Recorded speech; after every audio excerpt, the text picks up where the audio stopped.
வணக்கம் மற்றும் ஒரு ஆரோக்கியம் நிகழ்ச்சியோடு இணைந்திருக்கின்றோம். ஆரோக்கியம் நிகழ்ச்சி இன்றைய தினமும் சமகாலத்திற்கு பொருத்தமான ஒரு நோய் நிலை பற்றியதான தீவிரமான அழகான ஒரு கலந்துரையாடலை மேற்கொள்ள தயாராக இருக்கின்றது.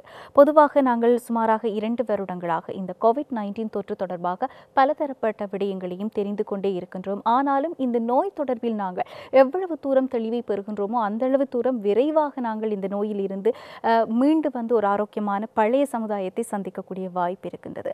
அதற்கு இணைவாகத்தான் இன்றைய தினம் கூட ஆரோக்கியம் நிகழ்ச்சியில் நாங்கள் அது தொடர்பான ஒரு கலந்துரையாடலை மேற்கொள்ளப் போகின்றோம். இன்றைய தினம் எங்களோடு கலந்துரையாடலில் இணைந்து கொள்கின்றார் டாக்டர் நடேஷ் பழனியர் அவர்கள். இவரை பற்றி குறிப்பிடுவதானால் கனடாவில் இருந்து எங்களோடு ஜூம் தொழில்நுட்பத்தினூடாக இணைந்திருக்கின்றார். இன்றைய நேர்காணலுக்காக நுரையீரல் தொற்றுக்கள் தொடர்பான ஆய்வுக்கூட பரிசோதனைகளை மேற்கொள்ளக்கூடிய, குறிப்பாக COVID-19 உள்ளடங்கலான பலதரப்பட்ட ஆய்வுகளையும் மேற்கொள்ளக்கூடிய ஒருவராகவும், அதேவேளை வைரஸ் DNA மற்றும் RNA தொடர்பில் PhD கற்கை நெறிகளை பூர்த்தி செய்த ஒரு சிரேஷ்ட விஞ்ஞானியாக கனடாவில் இருந்து கொண்டு ஒட்டுமொத்த உலகத்திற்காகவும் இன்றைய காலகட்டத்தில் மிக தீவிரமாக செயற்பட்டு கொண்டிருக்கக்கூடிய ஒருவர். அது மாத்திரமல்லாமல் COVID-19 வைரஸ் தொடர்பாகவே 50க்கும் மேற்பட்ட நேர்காணல்களை எல்லாம் எங்களுக்காக வழங்கி கொண்டிருக்கக்கூடிய இந்த துறை சார்ந்த ஒரு நிபுணத்துவம் பெற்ற ஒருவரோடு தான் இன்றைய தினம் நாங்கள் ஆரோக்கியம் நிகழ்ச்சியில் கலந்துரையாட போகின்றோம். ஆகவே எங்களோடு டாக்டர் நடேஷ் பழனியர் அவர்கள் இணைந்திருக்கின்றார். வணக்கம் டாக்டர். வணக்கம் சம்பவி. வணக்கம் நேயர்களே. வணக்கம் டாக்டர். உண்மையில் சொல்லப்போனால் இந்த காலகட்டத்தை பொறுத்தவரையில் எங்களுக்கு எவ்வளவுதான் COVID-19 பற்றியதான தகவல்களை நாங்கள் தெரிந்து கொண்டே இருந்தாலும் கூட அது எங்களுக்கு புரிகின்ற வீதம் என்பது அல்லது அதிலிருந்து நாங்கள் மீண்டு வருவதற்கு எடுக்கக்கூடிய முயற்சிகள் என்பவை இன்னும் மேம்பட வேண்டிய ஒரு தேவைப்பாடு இருக்கின்றது. அந்த அடிப்படையில் எனக்கு இருக்கக்கூடிய ஆரம்பத்தில் இருக்கக்கூடிய சந்தேகம் என்றால், இன்றைய காலகட்டத்தில் எல்லாம் நமக்கு கோவிட் என்பதையும் தாண்டி நாங்கள் தடுப்பூசிகள் பற்றி முக்கியத்துவம் கொடுத்து பேசிக் கொண்டிருக்கின்றோம். அந்த அடிப்படையில் எனக்கு இப்போது ஒருவேளை COVID-19 வைரஸ் தொற்று இருந்தால், அது எனக்கு பாசிட்டிவாக இருந்தால், இந்த பாசிட்டிவாக இருக்கக்கூடிய காலகட்டத்தில் நான் தடுப்பூசியை எடுத்துக்கொள்ளலாமா என்பது பலருக்கும் இருக்கக்கூடிய சந்தேகம். ஏனென்றால் சில வேளைகளில் அவர்களுக்கு நோய் அறிகுறிகள் கூட இல்லாமல் தொற்றுகள் இருக்கலாம். ஆகவே அவ்வாறானவர்களுக்கு இருக்கக்கூடிய சந்தேகத்திலிருந்து நாங்கள் எங்கள் கலந்துரையாடலை ஆரம்பிக்கலாம் இல்லையா டாக்டர்? Certainly they can't, அதாவது அவர்களும் அந்த கோவிட் வேக்சினை எடுக்கக்கூடியதாக இருக்கும். அப்படி இருந்தாலும் வருமுன் காப்பது தான் ஒரு சரியான விஷயமாக இருக்கும். அதாவது இந்த வேக்சின் போட்ட பின்னர் இந்த ஆன்டிபாடி, அதாவது பிறப்பொருள் எதிரி என்று சொல்லப்படுகின்ற இந்த பதார்த்தம் உருவாக்குவதற்கு கிட்டத்தட்ட 2 கிழமைகள் செல்லும். அதன் காரணமாக நீங்கள் கோவிட் வந்த பின்னர் நீங்கள் இந்த வேக்சினை எடுப்பதாக இருந்தால் உங்களுக்கு அந்த வேக்சின் உண்மையிலேயே அது பிரயோசனம் தருமா என்பது அந்த நேரத்திலே அது சொல்ல முடியாத விஷயமாக இருக்கும். அப்படி இருந்தாலும் சில மக்களுக்கு அது சரியான வகையிலே இந்த ஆன்டிபாடிஸ் உருவாக்கப்படுவதில்லை. அந்த முறையில ஸ்பெஷலாக இந்த கோவிட் வந்த ஆரம்ப காலத்திலே போடும்போது, அதாவது ஏர்லி டைம் பீரியட்ல போடும்போது பிரயோசனம் கூட இருக்கக்கூடியதாக இருக்கும். இதேவேளை டாக்டர், நான் ஒரு வேளை COVID-19 எனக்கு எனவே தொற்று ஏற்பட்டுவிட்டது. அவ்வாறு தொற்று ஏற்பட்டதுக்கு பிறகு நான் இப்போது தடுப்பூசியும் பெற்றுக்கொண்டேன் என்றால் மீண்டும் எனக்கு இந்த கோவிட் தொற்று ஏற்படுவதற்கு வாய்ப்பு இருக்கின்றதா? எனவே எனக்கு தொற்று ஏற்பட்டிருக்கின்றது என்றால் நான் இந்த தடுப்பூசியை இப்போது எடுத்துக்கொள்ளத்தான் வேண்டுமா? இது தொடர்பான உங்களுடைய அறிவுரை என்ன? ரைட். அதாவது இந்த கோவிட் தொற்றினால் அதிலே உங்களுக்கு கன பேருக்கு தெரியும் மைல்ட் சிம்டம்ஸ் வரும். சில பேருக்கு தான் இது வெரி சிவியர் சிம்டம்ஸ் ஹாஸ்பிட்டலுக்கு போய், அதாவது ஸ்பெஷலி ஓல்டர் பீப்புளுக்கு தான் அப்படி வருவது வழக்கம். அப்படியாக இருக்கும்போது என்ன நடக்கின்றது என்று சொன்னால், இந்த இன்ஃபெக்ஷன் பொதுவாக கூட இருக்கும்போது கூடுதலான ஆன்டிபாடிஸ் உருவாகும். இந்த இன்ஃபெக்ஷன் கனகாலம் இருக்கும்போது கூடுதலான ஆன்டிபாடிகள் உருவாகும்.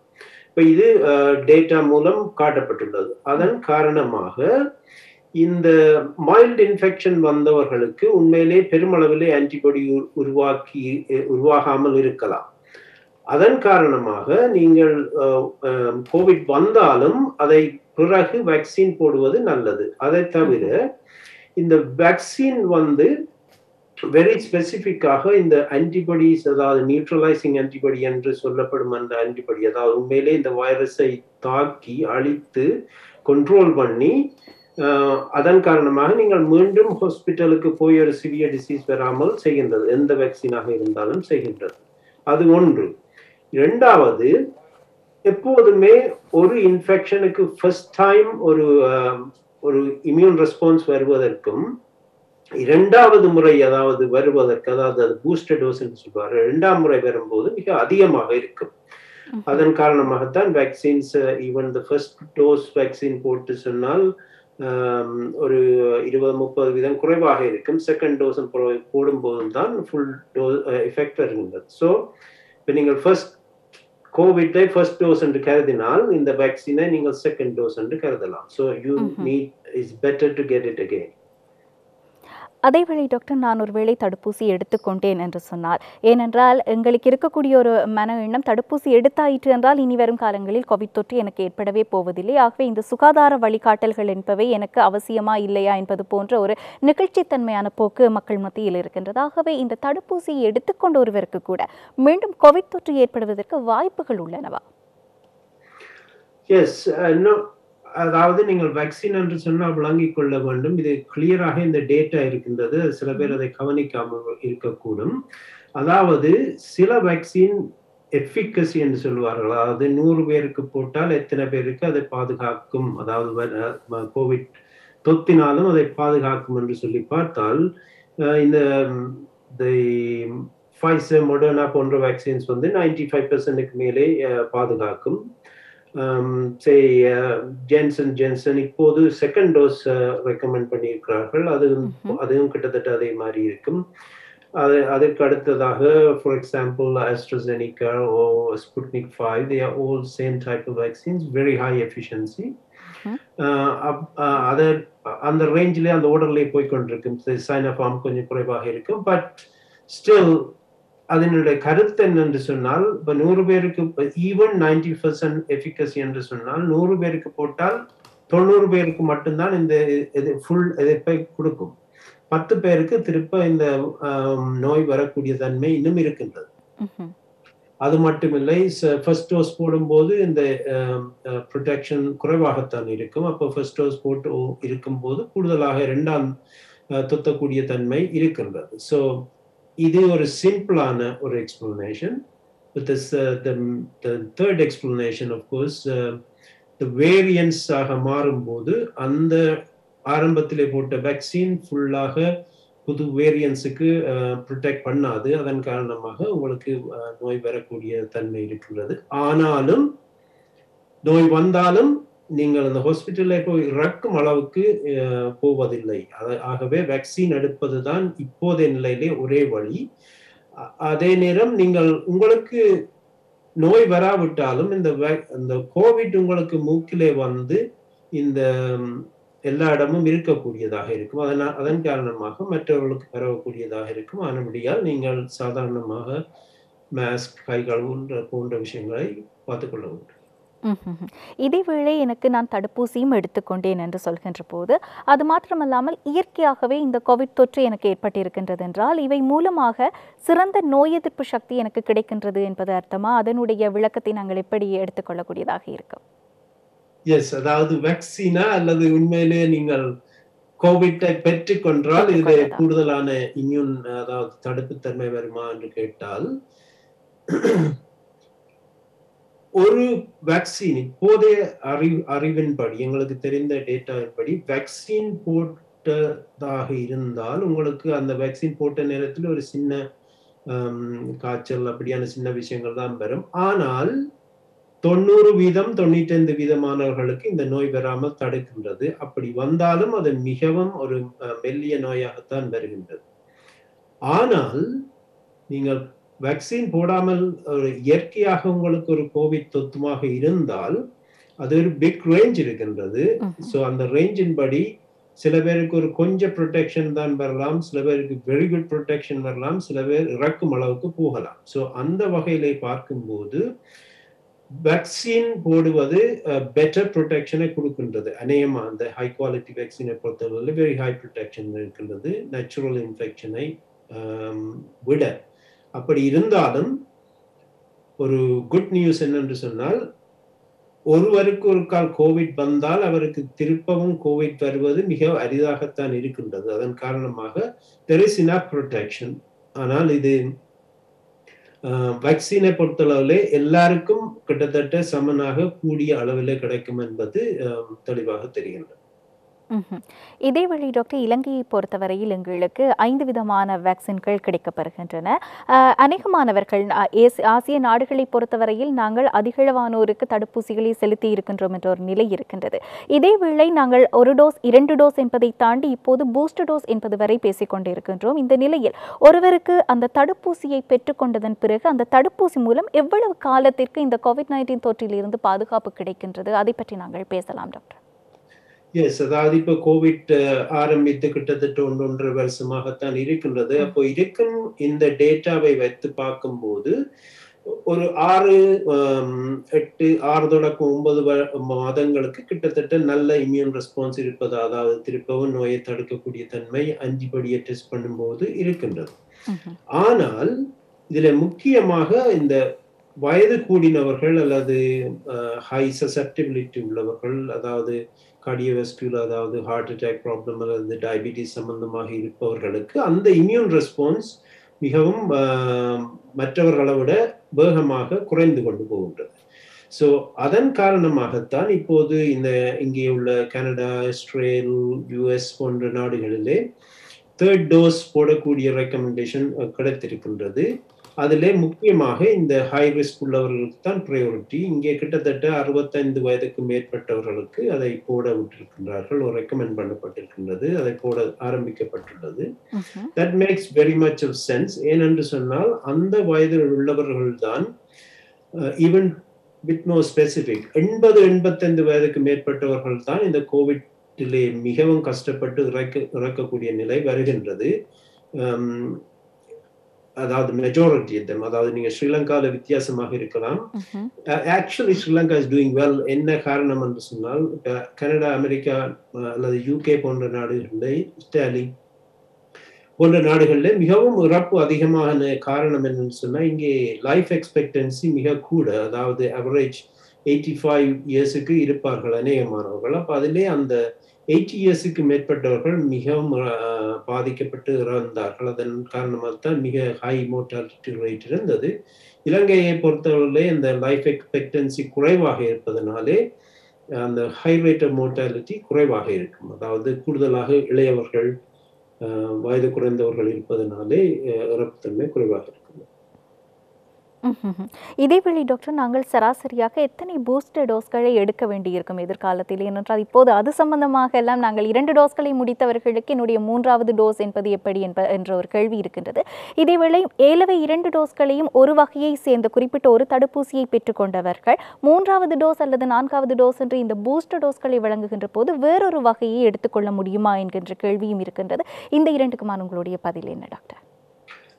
எஸ், அதாவது எத்தனை பூஸ்டர் டோஸ் போட வேண்டும் என்பது முக்கியமாக இளையோர், அதாவது வயது குறைந்தவர்களை பொறுத்தவர்களை அவர்களுக்கு நோய் வரும் தன்மை குறைவாக இருக்கும், அவர்களுக்கு நோய் எதிர்ப்பு தன்மை கூடுதலாக இருக்கும், நோய் வந்தாலும் அவர்களுக்கு மிக பாதிப்பு இல்லை. ஆனபடியால் 2 doses more than enough. இப்போதைய நிலையிலே first dose, second dose full ப்ரொடெக்ஷனை கொடுக்கக்கூடியதாக இருக்கும்.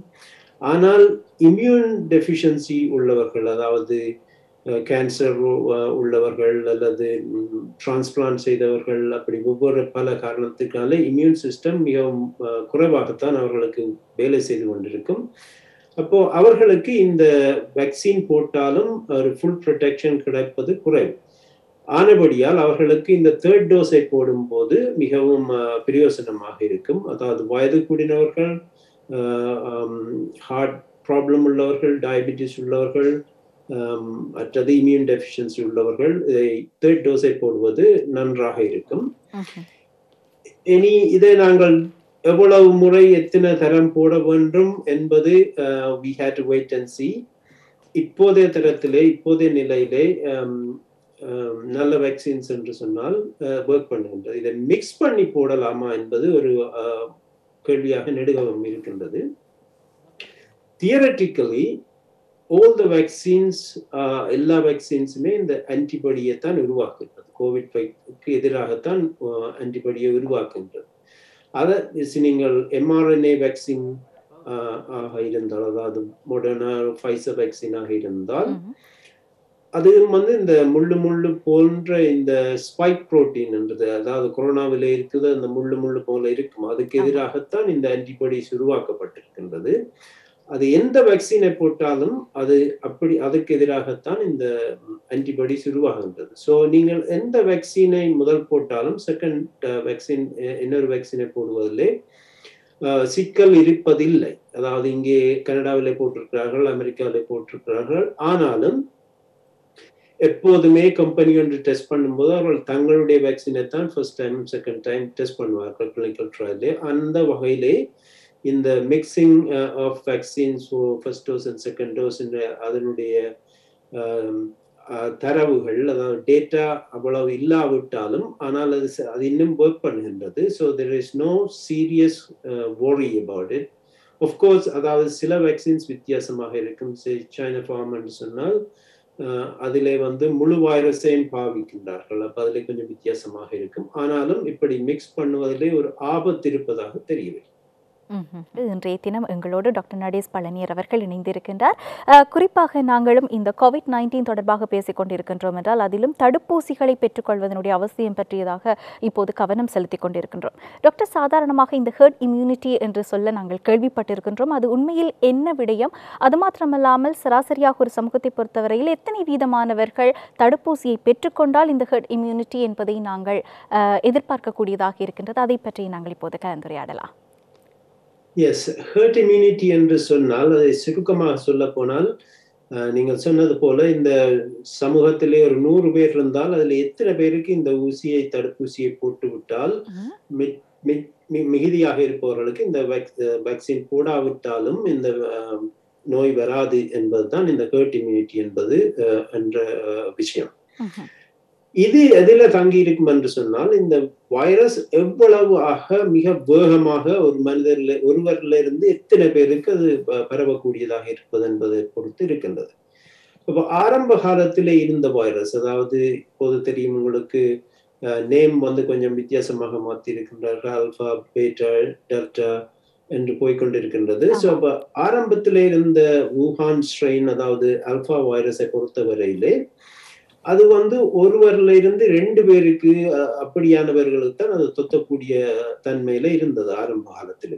அப்படியான கல்குலேஷன்ஸை பார்க்கும் போது கிட்டத்தட்ட ஒரு 70% இந்த வேக்சினை போட்டால், அந்த அளவு 70% போட்டிருந்தால் அந்த வைரஸ் பரவக்கு முதலே அது அழிந்துவிடும், மற்றவர்களுக்கு தொத்த சான்ஸ் இருக்காது என்பது. ஆனால் இப்போது இந்த இந்தியாவிலே ஸ்டார்ட் பண்ணிய இந்த டெல்டா வேரியன்ட் வந்து மிகவும் பரவக்கூடியது. அதாவது உதாரணமாக சொல்ல போனால், ஒரு புகைப்பிடிப்பது ஒரு உதாரணமாக சொன்னால், ஒருவர் ஒரு சிகரெட்டை உள்ளுக்க எடுத்து வெளியிலே விடும்போது எவ்வளவு புகை வருகின்றதோ அதை போல, அதாவது இந்த டெல்டா வேரியன்ட் வந்து 1000 times மல்டிப்ளை ஆகும், அதாவது 1000 மடங்கு கூடுதலாக மல்டிப்ளை ஆகும். அப்ப ஒரு சிகரெட் புகையை விடுவதற்கு 1000 சிகரெட் புகையை ஒரு நேரம் வெளிவிடுவதற்கு அளவிலே இந்த கோவிட் வைரஸ்கள் வெளியில வந்து கொண்டிருக்கும். அதன் காரணமாகத்தான் இந்த மிக வேகமாக இந்த டெல்டா வைரஸ் பரவக்கூடியதாக இருந்தது. அது மட்டுமில்லாமல் அதில் இறப்புகளும் கூட இருந்தது. அதற்கு என்ன காரணம் என்று சொன்னால், இப்ப நீங்கள் ஆன்டிபாடி இருக்கின்றது என்று வைத்துக் கொண்டாலும், முந்தி ஒரு ஆன்டிபாடி இருந்தால் போதும், ஆனா இப்போது 1000 ஆன்டிபாடி தேவைப்படும் அதை நியூட்ரலைஸ் பண்ணுவதற்கு. அப்ப உங்களுக்கு இன்னும் இம்யூனிட்டி கூடுதலாக தேவைப்பட்டது. அது தச்சலா இருந்தாலும் அது இறக்கக்கூடியதாக இருந்தது. அதே நேரம் ஒரு கலத்திலே, அதாவது லங்ஸுக்குள்ளே, அடி லங்ஸுக்குள்ளே தான் இது வருகின்றது. அங்கே போய் இந்த கலத்துக்குள்ளே போகும்போது அதை மிகவும் வேகமாக அதை டேமேஜ் பண்ணுகிறது. அப்ப டேமேஜ் பண்ற காரணத்தினாலே தான் இந்த அடிலங்கிலே, அதாவது அடி சுவாச பையிலே இருந்துதான் எங்களுடைய சுவாசம் உண்மையிலே நடைபெறுகின்றது. அங்கே உள்ள கலங்கள் அழிந்த காரணத்தினாலே நீங்கள் மிக கஷ்டப்படக்கூடிய ஒரு நிலைமை வந்தது. அப்ப இந்த ஹெர்ட் இம்யூனிட்டி இப்போது 90-95% என்று கால்குலேஷன் சொல்லுகிறது. இந்த டெல்டா வேரியண்டை பார்க்கும்போது கிட்டத்தட்ட ஒரு 90-95% போட்டால் மட்டும்தான் இந்த ஃபுல் கண்ட்ரோலுக்கு வரக்கூடியதா இருக்கும். ஃபார் எக்ஸாம்பிள், கனடாவை பொறுத்த அளவிலே உங்களுக்கு சிலவள தெரிந்திருக்கக்கூடியதாக இருக்கும். கனடா கிட்டத்தட்ட ஸ்லோனும் கனடா ஒரே அளவு தான் பாப்புலேஷன் இருக்கின்றது. ஆனால் அதை தவிர 30 மில்லியன் என்று சொன்னால் அதை தவிர அவர்கள் 300 மில்லியன் டோசஸ் ஆஃப் வேக்சின் ஓட பண்ணியிருந்தார். 10 மடங்கு கூடுதலாக ஓட இருந்தார்கள். அப்ப அவர்கள் அதன் காரணமாக இந்த 1 இயர் பீரியடுக்குள்ளே வந்து டாப் வேக்சின்ஸை மட்டும்தான் இப்ப பாய்க்கின்றார்கள். Pfizer, Moderna, even AstraZeneca பாய்ப்பதை நிறுத்தியுள்ளார்கள். So என்னன்னு சொன்னால் இந்த ஹை ப்ரொடெக்ஷன் என்பதற்கு. அப்ப அதை போடும்போது இப்போது கனடாவிலே வந்து 88% 88% மக்களுக்கு அட்லீஸ்ட் 1 வேக்சின் போட்டு விட்டார்கள். 82% கம்ப்ளீட்டாக வேக்சின் போட்டு விட்டார்கள். அப்படி இருந்தாலும் இந்த கோவிட் வந்து சில மாநிலங்களில் இருக்கின்றது. அதாவது I don't know whether I should say this one in the TV. நார்மலாக கன்சர்வேட்டிவ் ஏரியாவாக இருந்தால், அதாவது பழைமை வாழ்ந்தவர்கள் விஞ்ஞானத்தை கொஞ்சம் அதாவது பின்பற்றாத மாநிலங்கள் 2 இங்கே இருக்கின்றது. அந்த மாநிலத்திலே கிட்டத்தட்ட ஒரு 67-70% வேக்சின் தான் போட்டிருந்தார். Even that is good. இப்போது அங்கேதான் ஹாஸ்பிட்டல் நிரம்பி வழிகின்றது. மற்ற மாநிலங்கள் எல்லாம் ஓகே ஆக இருக்கின்றது. அப்ப அதன் அடிப்படை என்ன என்று சொன்னால், இது வெரி இம்பார்ட்டன்ட். அதாவது இந்த ஹெர்ட் இம்யூனிட்டியை வந்து 95% மேலே கொண்டு போக வேண்டிய ஒரு நிலை வந்திருக்கின்றது இந்த வேரியன்ஸ் உருவாக்கின காரணத்தில். ஆகவே டாக்டர், நாங்கள் பொதுவாக சொல்லக்கூடியது எல்லோரும் தடுப்பூசி எடுத்துக்கொள்ளுங்கள் என்பதாக. ஆனாலும் சிலருடைய உடல்நிலை என்பது அவர்களுக்கென்று பிரத்யேகமான ஏதாவது தொற்றா நோய்கள் இருக்கலாம், அல்லது நீண்ட காலமாக சிகிச்சைகளை ஏதாவது ஒரு நோய்க்காக பெற்றுக்கொள்பவர்களாக அவர்கள் இருக்கலாம். ஆகவே இந்த தடுப்பூசிகளில் இருந்து விலக்கு பெறுபவர்கள் என்று யாராவது இருக்கின்றார்களா? இவர்கள் எல்லாம் தடுப்பூசியை பெற்றுக்கொள்வது அவசியமற்றது அல்லது ஆபத்தானது, ஆகவே இவர்கள் இந்த விலக்குக்கு உட்பட்டவர்கள் என்பதான ஏதாவது ஒரு வகை இருக்கின்றதா? அதை பற்றி குறிப்பிடுங்கள் டாக்டர். இந்த கேள்வி பல பேரிடம் அடிக்கடி வரும். அதாவது இந்த ஸ்பெஷலாக இந்த கோவிட் அதாவது வேக்சின் போட விருப்பம் குறைந்தவர்கள் இந்த கேள்வி அடிக்கடி கேட்பார்கள். ஏதாவது எக்ஸம்ஷன்ஸ் இருக்கின்றதா என்று சொல்லி. அதாவது திஸ் இஸ் a choice. அதாவது மக்கள் வேக்சினை போடுவது அவர்களுடைய விருப்பத்தை பொறுத்தது. பட் உலகத்துக்கு நன்மை, தங்களுக்கும் நன்மை என்ற அந்த வகையிலே பார்க்கும்போது போடுவது மிக முக்கியம். ஆனால் இந்த பெர்சன்டேஜ், அதாவது இவர்கள் எடுக்காமல் இந்த ரெக்கமெண்டேஷன் டாக்டர் ஆஃபீஸுக்கு போனோம்னா there is actually no exemption. Everybody can get this vaccine. அதாவது நீங்க பிரெக்னன்ட் உமனாக இருக்கலாம், பீரியட் வர்ற நேரமாக இருக்கலாம், அல்லது உங்களுக்கு இம்யூன் டெஃபிஷியன்சியாக இருக்கலாம், டயபிட்டிஸாக இருக்கலாம், heart disease, anything you can take it. அதாவது of course you can முதல்ல நீங்க மிக இன்னொரு காய்ச்சல் இருக்கும்போது இதை போட வேண்டிய அவசியம் இல்லை. But if you are reasonably okay, அதாவது யாருமே எனக்கு தேவையில்லை என்ற ஒரு நிலை இல்லை. அதாவது there is no exemption. Everybody can get this vaccine. That is the short answer. இதேவேளை டாக்டர், இந்த COVID-19 வைரஸ் என்பது 2019ஆம் ஆண்டை பொறுத்தவரையில் அனைவருக்கும் புதிதான, ஒட்டுமொத்த உலகத்திற்கும் புதிதாக இருந்தது. ஆகவே ஆரம்பத்தில் நாங்கள் இதற்கான தடுப்பூசியோ அல்லது வேறு ஏதாவது தடுக்கக்கூடிய மருந்துகளோ இல்லாமல் தடுமாறுகின்ற போது பலதரப்பட்ட நாடுகளும் இதற்கான தடுப்பூசிகளை தயாரிக்கின்ற அல்லது கண்டுபிடிக்கின்ற பணிகளில் ஈடுபட்டு கொண்டிருந்தன. ஆகவே பலதரப்பட்ட வகையான தடுப்பூசிகள் இப்போது உலகமெங்கும் கிடைக்கப்பெறுகின்றன என்றால் இவையெல்லாம் குறுகிய காலத்திற்குள் உருவாக்கப்பட்டவை.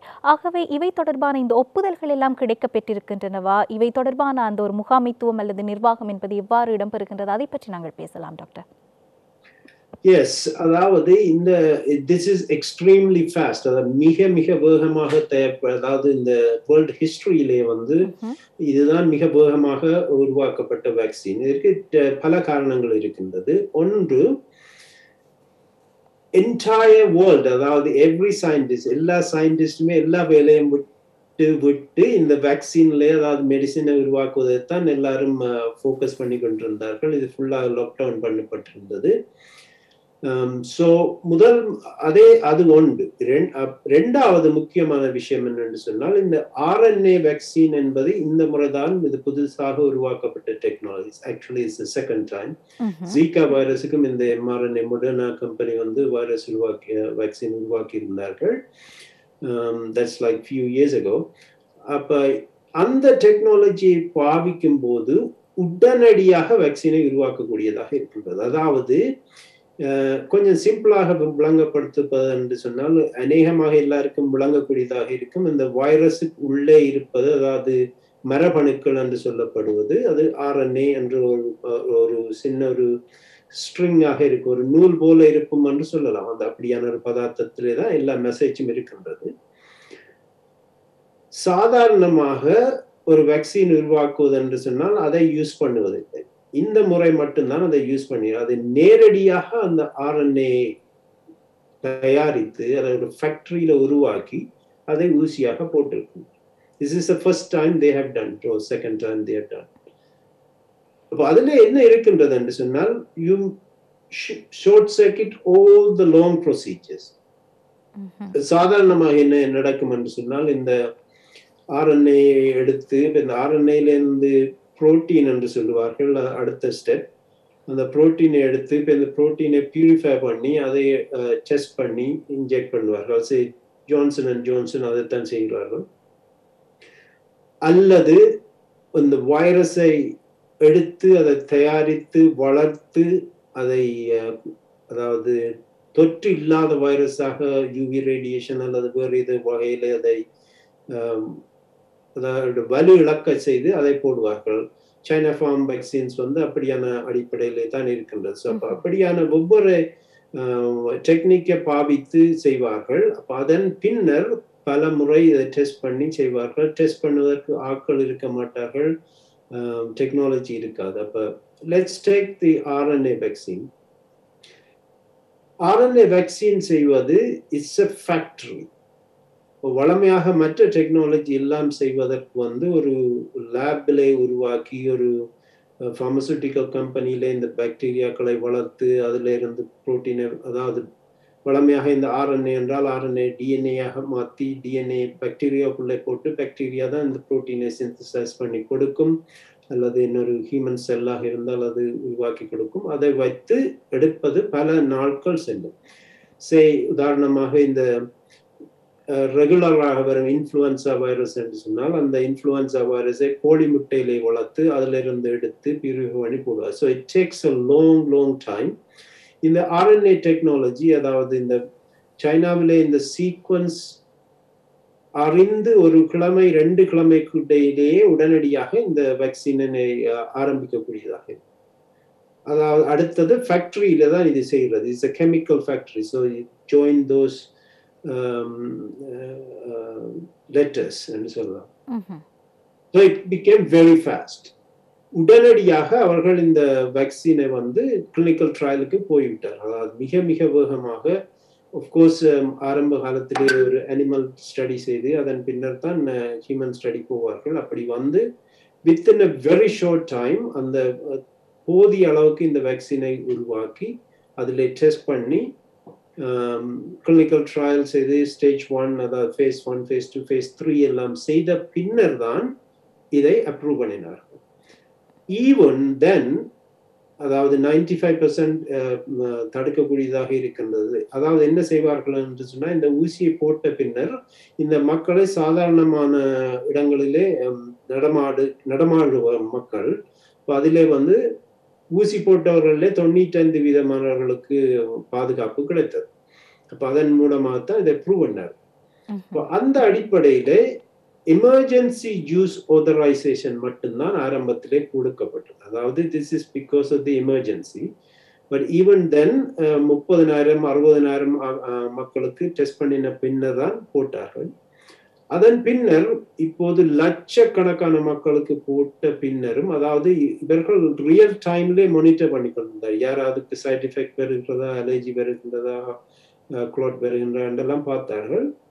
அது மிகவும் குறைவாக இருந்தபடியால் இப்போது அதை ஃபுல் ஆதரைசேஷன் கொடுத்து ஓகே என்று விட்டிருக்கின்றார்கள். So it's for the time being, அதாவது இப்போதைய சிச்சுவேஷன்லே சேஃப் என்று தான் நாங்கள் கருதக்கூடியதாக இருக்கு. ஏன்னு சொன்னால் அதாவது லைவ் ஃபுல் வைரஸை பாவிக்கவில்லை, ஒரே ஒரு புரோட்டீனை மட்டும் பாவிப்பதனால், அதாவது ஒரே ஒரு ஸ்பைக் புரோட்டீனை பாவிப்பதனாலே பாதுகாப்பாக இருப்பதாகத்தான் தெரிகின்றது. So certainly is fast, technology advance பண்ணிட்டது. இனி எதிர்காலத்திலே ஐ வுட் திங்க் எல்லா வேக்சினும் வந்து அநேகமான ஆர்என்ஏ வேக்சினாகத்தான் வரக்கூடிய சந்தர்ப்பம் இருக்குது. ஆர்என்ஏ வந்து எதையுமே ஆர்என்ஏ இருக்கின்றது. அப்போ அப்படியான ஒரு வேக்சின் வரக்கூடியதாக இருக்கும் அப்படியான சந்தர்ப்பத்தில்.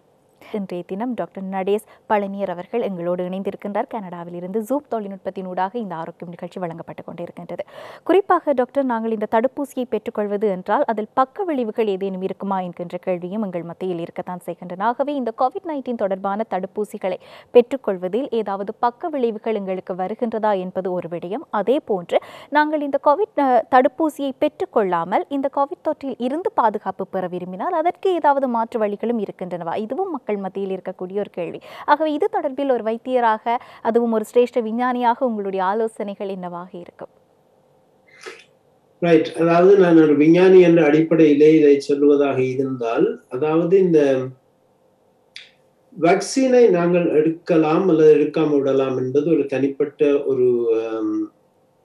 ஒரு விஷயமாக நாங்கள் கருதி கொண்டாலும், இதுல வெரி கிளியராக தெரிகின்றது இந்த வேக்சின் போட்டவர்களுக்குத்தான் இதை பாதுகாப்பு கிடைக்கின்றது, போடாதவர்களுக்கு இதை நாங்கள் இன்னை இருந்து பார்ப்போம், அதாவது பொறுத்தால் பூமி ஆழ்வார் என்று சொன்னால் பூமிக்கு உள்ளே போய்தான் ஆளக்கூடிய நிலையும் ஆழமான இடத்திலே தான் போக வேண்டிய நிலையும் இருக்கும். அதாவது என்ன இது this is a very different type of disease. அதாவது வேக்சின் போடும்போது நீங்கள் வந்து ஃபுல்லாக உங்களுக்கு high chance of protection, very high protection இருக்கும். ஆனால் வேக்சின் போடாமல் இருக்கும்போது இன்னும் நான் பொறுத்து இருந்து பார்ப்போம் என்று யோசித்தால், ஸோ அஃப்கோர்ஸ் அதாவது ஒரு சாதாரண மக்களே இப்படியான நாங்கள் முதல் கதைத்தது போல இது ஃபாஸ்டாக வந்த வேக்சின் இது சரியாக இருக்கின்றதா இல்லை சைடு எஃபெக்ட் ஏதாவது இருக்கின்றதா என்று சொல்லி யோசிப்பார்.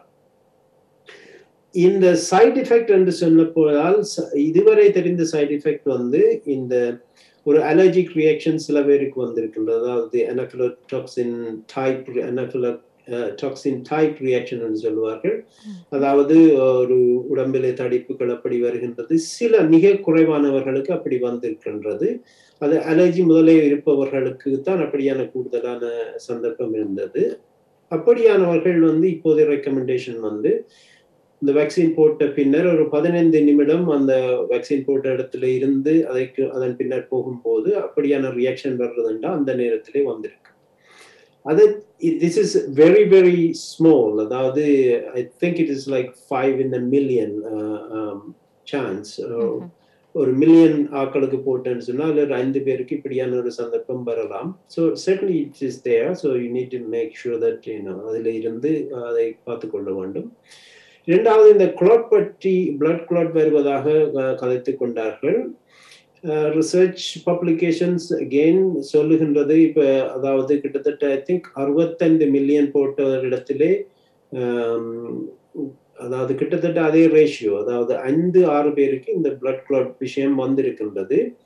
அது வந்து இந்த பிளேட்லெட்டுக்கு எதிரான ஒரு ஆன்டிபாடி, அதாவது பிளேட்லெட் என்ற ஒரு கலம் இருக்கின்றது, அதற்கு எதிராக ஒரு ஆன்டிபாடி அவர்களுக்கு உருவாகினதா அல்லது அவர்களுக்கு முதலே இருந்ததா என்பது சரியாக தெரியவில்லை. அப்ப சில பேருக்கு அப்படி வர சான்ஸ் இருக்கின்றது.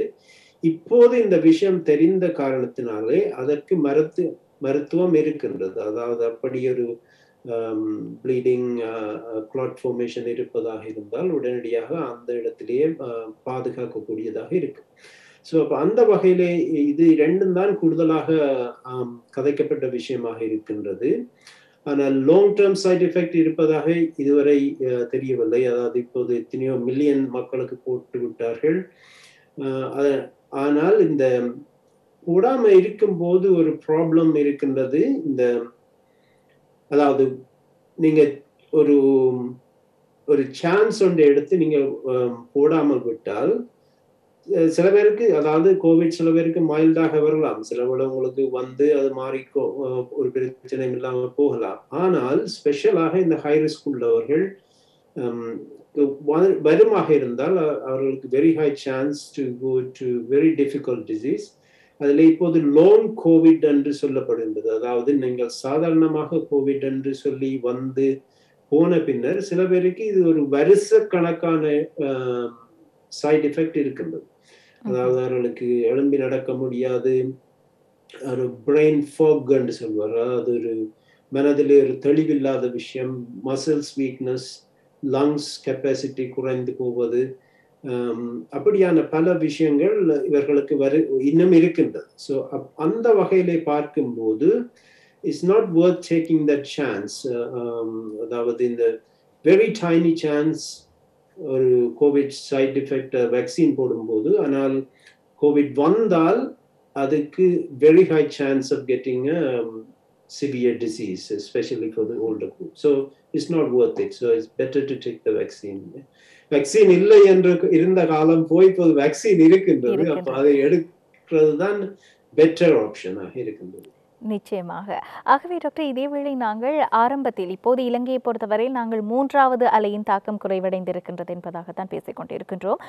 இதேவேளை நாங்கள் ஆரம்பத்தில் 2 அலைகளின் போதும் இந்த தடுப்பூசிகளை செலுத்துகின்ற போது குழந்தைகளுக்கு தடுப்பூசி என்பதை நாங்கள் அப்போது எண்ணி பார்க்கவில்லை. அதே நேரம் இளைஞர்கள், குறிப்பாக 20 வயதிற்கு கீழ்ப்பட்டவர்களுக்கும் அப்போது தடுப்பூசிகளை பற்றி நாங்கள் பெரிய அளவில் சிந்திக்கவில்லை. ஆனால் இப்போது இருக்கக்கூடிய சூழ்நிலையில் குழந்தைகளுக்கு, அதாவது 12 வயதிற்கு மேற்பட்டவர்கள் வரையான அனைவருக்கும் தடுப்பூசி என்ற ஒரு நிலை இலங்கையில் இருக்கின்றது.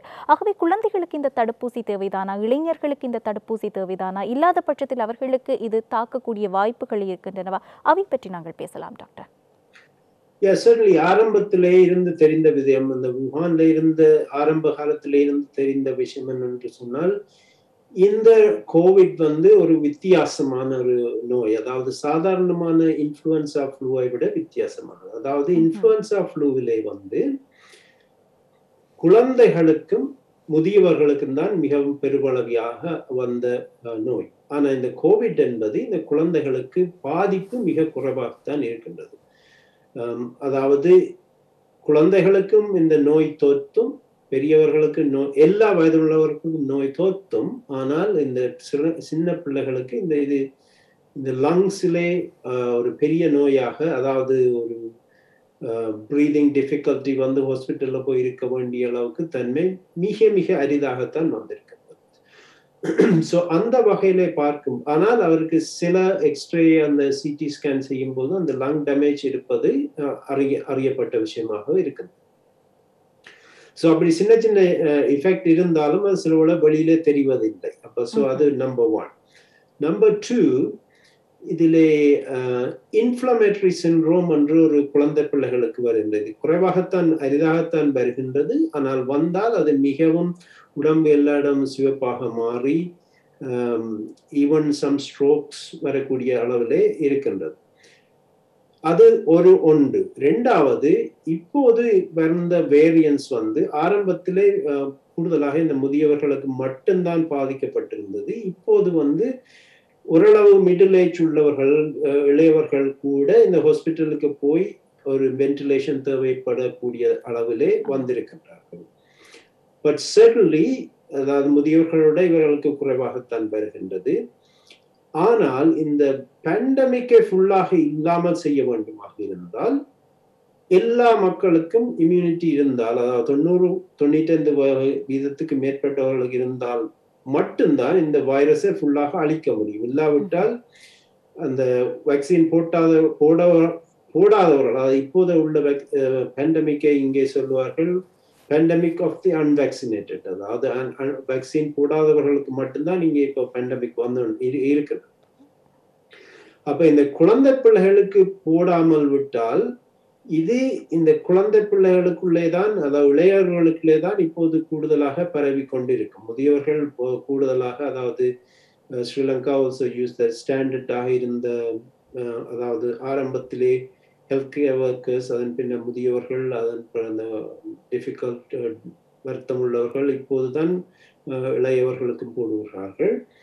எஸ், அந்த ஸ்பெஷலாக Pfizer vaccine, Moderna vaccines safe என்பது இங்கே கிளினிக்கல் டேட்டா வந்திருக்கின்றது. அவர்களுக்கும் முதியவர்களை போலத்தான் பாதுகாக்கின்றது. சைட் எஃபெக்ட் வந்து சேமாகத்தான் இருக்கின்றது என்ற காரணத்தினாலே கனடாவிலே அமெரிக்காவிலே எல்லாம் ஆரம்பித்து விட்டார்கள் 12 வயதுக்கு மேற்பட்டவர்களுக்கு.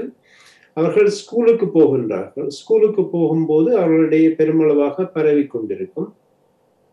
அப்ப இதை முழுவதாக அழிப்பதாக இருந்தால் அவர்களுக்கும் இந்த நோய் எதிர்ப்பு தன்மை வந்தால் மட்டும்தான் இந்த COVID-19 ஆல்மோஸ்ட் இல்லாம செய்யக்கூடியதாக இருக்கும் என்று சொல்றோம். அப்ப அந்த அடிப்படையிலே பார்க்கும்போது அவர்களுக்கு நேரடியாக இமீடியட் பலன் இல்லாமல் விட்டாலும் அவர்களுக்கு அந்த சொசைட்டியை பாதுகாக்கக்கூடிய தன்மை இருக்கு. நம்பர் 2, இப்ப அடுத்ததாக இந்த வேரியன்ஸ் புதுசாக வந்து கொண்டிருக்கிறது. இப்போ யூ நெவர் நோ, அவர்களுக்கும் இப்படியான ஒரு சந்தர்ப்பம் வருமா இல்லையா என்பது இப்போதைய நிலைமையிலே தெரியாது. அந்த வகையிலே இந்த வேக்சினை போடுவதிலே பாதிப்பு இல்லை என்ற அடிப்படையிலே இந்த முதியவர்கள் எல்லாருக்கும் முக்கியமானவர்களுக்கு போட்ட பின்னர் இந்த குழந்தைகளுக்கு போடக்கூடியதாக இருக்கும். The final thing I worry, it is a little bit of a theoretical thing. என்னை பொறுத்தவரை இந்த விஞ்ஞான அடிப்படையிலே பார்க்கும்போது ஒரு வைரஸ் திரிபடைந்து வரும்போது அது எங்கே இருக்கின்றதோ அந்த இடத்திலே கூடுதலாக பரவும் போதுதான் அதுக்கு பிரயோசனம் இருக்கு. இப்போது முதியவர்களுடைய முதியவர்களுடைய இந்த வைரஸ் வந்து கிட்டத்தட்ட கண்ட்ரோல் பண்ணக்கூடிய, அதாவது வேக்சின் போட்டு அங்கே அவர்களுக்கு தொத்த முடியாத நிலையில இருக்கின்றது. இப்போது இருக்கின்ற ஒரே ஒரு குரூப் வந்து முக்கியமாக இந்த இளையவர்கள் குரூப் தான் பெருமளவில் இருக்கின்றார். அவர்களுக்குள்ளே இந்த வைரஸ் இருந்து அங்கே திரிபு ஏற்படும் போது அவர்களுக்கும் சிவியரான ஒரு டிசீஸ் வரக்கூடியது ஒரு தியரட்டிக்கல் பாசிபிலிட்டி இருக்கு. அதையும் தடுப்பதாக இருந்தால் இட்ஸ் நாட் சூப்பர் அர்ஜென்ட், ஆனால் வேக்சின் கிடைக்கும் போது அவர்களுக்கு போடுவது சரியானதாகத்தான் இருக்கு.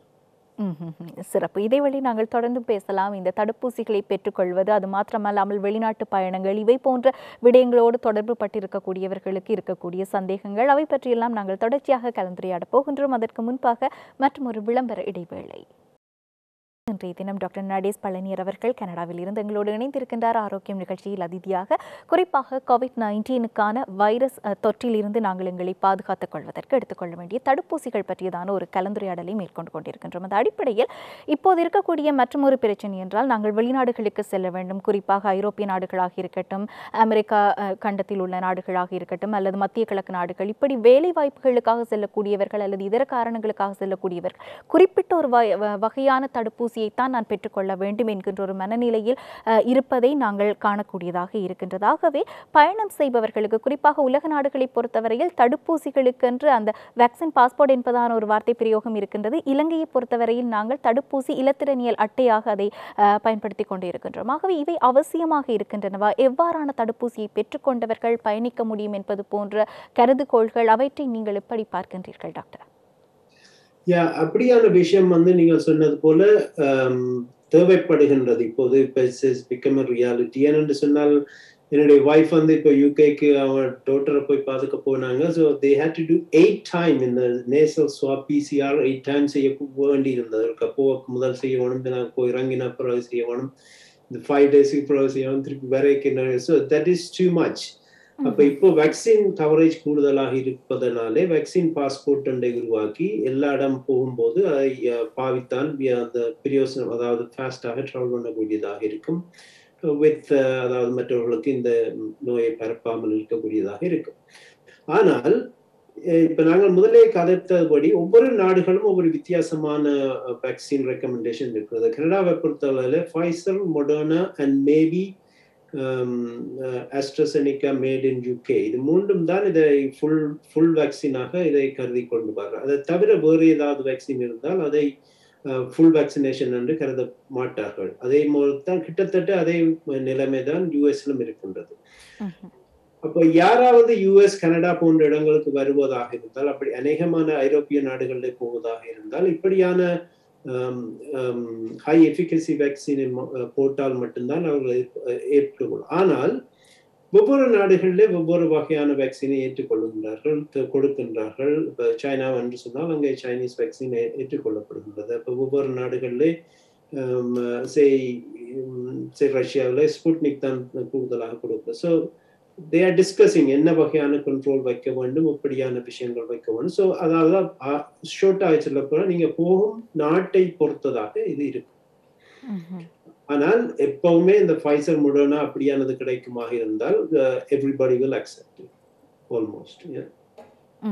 இதேவேளை நாங்கள் இந்த கோவிடை பொறுத்தவரையில் அலைகளாக அதை உணரக்கூடிய ஒரு வாய்ப்பு இருக்கின்றது. இவை ஏன் அலைகளாக எங்களுக்கு ஏற்பட்டு கொண்டே இருக்கின்றன என்பது அது மாத்திரமல்லாமல் எங்கள் மத்தியில் இருக்கக்கூடிய மிகப்பெரிய ஒரு அங்கலாய்ப்பு என்றால் இந்த கோவிட் வைரஸ் தொற்றானது முற்றாக அழிந்து விடுமா அல்லது எங்களுடைய வாழ்க்கை முழுக்க இந்த விடயமானது தொடர்ந்து கொண்டே இருக்க போகின்றதா? இவை தொடர்பான உங்களுடைய கருத்து என்ன டாக்டர்? அதாவது இந்த அலை வரும்போது நீங்கள் வெரி ஈஸியாக பார்க்கக்கூடியதாக இருக்கும். எப்போதுமே ஆல்மோஸ்ட் எவ்ரி டைம், அதாவது ஒரு புது வேரியன்ட் வரும்போது தான் அது ஒரு புது அலையாக வருகின்றது. ஸோ அதாவது இந்த அதிலே பல விஷயங்கள் இருக்கின்றது. அதாவது நீங்கள் இந்த ஃபர்ஸ்ட் அலை வரும்போது கணக்கு மெஷர்ஸ் எடுப்பார்கள், அதாவது லாக்டவுன் போடுவார்கள், அதே நேரம் அதுக்குரிய வேக்சின் பாதுகாப்பு எல்லாம் போட தொடங்கிடுவார்கள். அதே அப்போ ஒரே நேரத்திலே கிட்டத்தட்ட ஒரு வைரஸ் தான் அந்த நேரத்திலே பரவி கொண்டிருக்கும். அதாவது மற்ற வைரஸ், பழைய வைரஸ் இருக்காது, இந்த வைரஸ் மட்டும்தான் இருக்கு. அடுத்த முறை வரும்போது சடன்லி அநேகமாக இன்னொரு வித்தியாசமான ஸ்ட்ரெயின் தான் வருகின்றது. இந்த கருத்து என்னென்று சொன்னால் இந்த இம்யூன் ரெஸ்பான்ஸ் ஒவ்வொரு வைரஸுக்கும் கொஞ்சம் வித்தியாசமாக இருக்கின்றது. அதன் காரணமாகத்தான் இது வருகின்றது. ஸோ அப்போ இதுல இருந்து என்ன தெரிகின்றது என்று சொன்னால் இந்த வைரஸ் தொடர்ந்தும் திரிவடைந்து கொண்டிருக்கின்றது. நான் முதலே சொன்னது போல maybe now it's time the youngsters and சில்ட்ரன்ல திரிவடையக்கூடிய சந்தர்ப்பம் இருக்கின்றது. இன் எனி கேஸ், அதாவது இது திரிவடைந்து இந்த நோய் உள்ளவர்களுக்கு அதாவது கிட்டத்தட்ட ஒரு 90-95% வேக்சின் கவரேஜ் என்டையர் வேர்ல்டுக்கு வருமாக இருந்தால் இட்ஸ் கிரேட். பட் அது வெரி டிஃபிகல்ட். ஏன்னு சொன்னால் அப்படியான ஒரு நிலை கொண்டு வருவது எல்லா நாடுகளுக்கும் சாத்தியமில்லை, அந்த அளவில் வேக்சினும் இல்லை. அதே நேரம் இந்த திரிபடைவு என்பது, அதாவது ஒரு வைரஸ் தொடர்ந்தும் திரிபடைந்து கொண்டே இருக்கும், ஆனால் ஒரு நோயை கூட்டக்கூடிய ஒரு விஷயம், ஒரு தொற்றக்கூடிய ஒரு அந்த வைரஸை பொறுத்தளவில் அதுக்கு ஒரு அட்வான்டேஜ் இருக்கும் போதுதான் அது இன்னும் கூடுதலாக பரவுகின்றது. ஆனால் இப்போது நான் சொன்ன போல இந்த mRNA வேக்சின் என்று சொன்னால் அதை அந்த அநேகமாக இந்த சீக்வன்ஸ்லே 1-2 எழுத்துக்கள் தான் வித்தியாசமாக இருக்கும் இந்த RNA அந்த நூலிலே. அப்ப அந்த 1-2 லெட்டர்ஸை மாற்றி உடனடியாக அவர்கள் அதை திருப்பி சிந்தசைஸ் பண்ணக்கூடியதாக இருக்கும். ஆனபடியால் எவ்ரி இயர், அதாவது இப்போ ஆல்ரெடியா டெல்டா வேரியன்ட்டுக்கு அவர்கள் வேக்சின் தயாரித்துக் கொள்ள இருக்கிறார்கள். அப்ப so they will put it, அதாவது அவர்கள் போட்டுக்கொண்டே இருக்கக்கூடிய சந்தர்ப்பம் இருக்கும். It's going to be a race. அதாவது இந்த ஆரம்பத்திலே வந்த COVID-1, அதாவது ஃபர்ஸ்ட் டைம் வந்த கோவிட் கிட்டத்தட்ட ஒரு 6 மாதத்துக்குள்ளே ஃபுல்லாக ஒரு 25 நாடுகளுக்குள்ளே போய் அதுக்குள்ளே ஃபுல் லாக்டவுன் போட்டு கண்ட்ரோல் பண்ணக்கூடிய. ஆனால் இந்த முறை it's everywhere in every country. So it's gone past that. இது பெண்டமிக்காக ஃபுல்லாக வந்து விட்டது. எண்டமிக்காக ஒவ்வொரு இடத்திலேயும், அதாவது now the world is very small, everybody travel.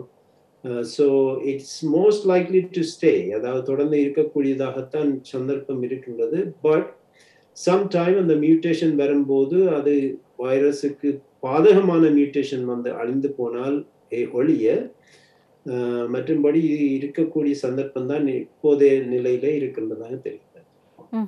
ஆகவே கோவிட் வைரஸ் தொடர்பாக எங்களுக்கு இருக்கக்கூடிய சந்தேகங்கள், அதிலும் இந்த தடுப்பூசியை பெற்றுக்கொள்ள வேண்டும் என்பதை நாங்கள் எந்த கண்ணோட்டத்தோடு பார்க்கின்றோம், இந்த தடுப்பூசி தொடர்பாக எங்களுக்குள் இருக்கக்கூடிய சந்தேகங்கள், அது மாத்திரமல்லாமல் அதனுடைய தொழிற்பாடு, முக்கியமாக இந்த தடுப்பூசியினுடைய தொழிற்பாடு எவ்வாறு இருக்கின்றது, ஒரு சமூகமாக இணைந்து நாங்கள் இந்த கோவிடை ஒழிப்பதற்கு எவ்வாறு தடுப்பூசியை பெற்றுக்கொள்ள வேண்டும், இப்படியான பல விடயங்களையும் இன்றைய தினம் ஆரோக்கியம் நிகழ்ச்சியூடாக நாங்கள் பேசக்கூடியதாக இருந்தது. ஆகவே எங்களோடு இணைந்திருந்தார் என்ற அதிதியாக கனடாவிலிருந்து டாக்டர் நடேஸ் பழனியர் அவர்கள்.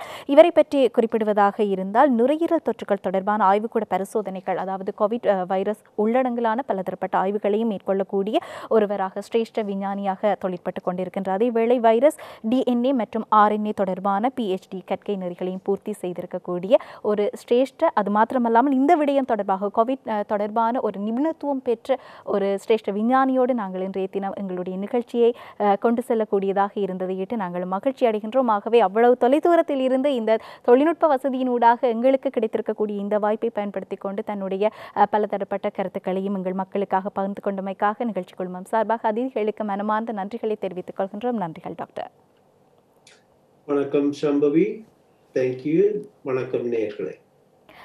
இன்றைய தினம் ஆரோக்கியம் நிகழ்ச்சியை பொறுத்தவரையில் நாங்கள் எவ்வளவு தூரம்தான் தடுப்பூசியை பற்றி தெளிவை பெற்றுக் கொள்கின்றோம் என்றாலும் அதனுடைய தொழிற்பாடு எப்படி இருக்கின்றது, நாங்கள் தடுப்பூசியை போட்டுக்கொள்வதனுடைய முக்கியத்துவம் என்ன, ஒன்றாக இணைந்து அனைவரும் தடுப்பூசியை பெற்றுக்கொண்டால் மாத்திரம்தான் இந்த அலைகளில் இருந்து நாங்கள் மீள முடியும் என்பது போன்ற புரிதலை பெற்றுக்கொண்டால் தான் அது தொடர்பான நடவடிக்கைகளில் நாங்கள் தீவிரத்தன்மை காட்டுவோம். ஆகவே அதற்கிணைவாகத்தான் இன்றைய தினம் ஆரோக்கியம் நிகழ்ச்சியும் வழங்கப்பட்டிருந்தது. இந்த நிகழ்ச்சி உங்கள் அனைவருக்கும் ஒரு மிக தெளிவான புரிதலை வழங்கியிருக்கும் பயனுள்ள நிகழ்ச்சியாக அமைந்திருக்கும் என்ற நம்பிக்கையோடு இத்தோடு நிகழ்ச்சியை நிறைவு செய்து நான் விடைபெறுகின்றேன். தொடர்ந்து இணைந்திருங்கள். மற்றும் ஒரு ஆரோக்கியம் நிகழ்ச்சியில் சந்திக்கலாம். நன்றி, வணக்கம்.